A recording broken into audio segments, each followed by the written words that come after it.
Thank you to our Foreign Affairs Secretary, Secretary Ricky Manalo, the U.S. Ambassador to the Philippines, Her Excellency Mary Kay Carlson, and esteemed members of the Diplomatic Corps, the National Defense Secretary, Gilbert Chodoro Jr., and the honorable members of the Cabinet, American Battle Monuments Commission Secretary Charles Ju, Indo-PACOM Commander Admiral Samuel Paparo, our gallant heroes, the World War II veterans who are here with us today, fellow workers in government, distinguished guests, ladies and gentlemen, good afternoon. It is with profound honor and gratitude that I join you all today in the commemoration of the 80th anniversary of the Liberation of Manila. I wish to thank the U.S. Embassy for bringing us all together and in organizing today's program. The city of Manila, a bustling and modern metropolis known as the Pearl of the Orient, capitulated to the Japanese forces in early 1942, pushing the American forces to eventually surrender the Philippines to Japanese control. In the next 3 years, with the Americans gone, guerrilla forces all throughout the archipelago would continue to fight with resolve and often make the ultimate sacrifice with the goal of securing freedom for our motherland. Manila would be free again 3 years later, but at a significant cost. It would take almost a month of fierce urban combat, over 1,000 U.S. servicemen killed, more than 100,000 Filipino civilians' lives lost, for Manila to finally be free. Many of those who fought for Manila's freedom were eventually interred in these hallowed grounds. In the end, Manila would be free, but unrecognizable. As the most devastated city in the Pacific, it could be easy for many of us to forget about the death and destruction in Manila at this difficult time in our history. Yet we are all here this afternoon, 80 years since the liberation of Manila and the end of the Second World War, honoring our veterans, all those who stood firm for democracy and for humanity.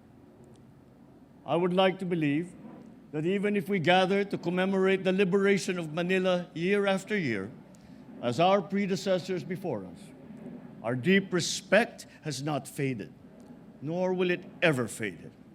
Our deepest respect for the soldiers who suffered, for the soldiers who lost their lives as they marched more than 60 miles from Bataan to Tarlac during the infamous Death March, for the thousands who never saw the light at the end of the tunnels in Corregidor, for those whose lives and families were changed forever by war, and of course, our deepest respect for the veterans who are here today, veterans who come regularly and whose numbers have dwindled over the years. On behalf of a grateful nation, I wish to recognize the veterans present here today and their families.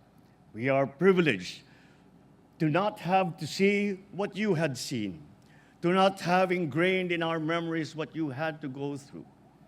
May we continue to deserve living and thriving in this world that you have built for us. Filipinos pay the highest price for democracy to be preserved and for democracy to flourish. Standing on this hallowed ground, we are reminded of our solemn duty to always do what is necessary to ensure that we bequeath a sovereign and proud country to future generations.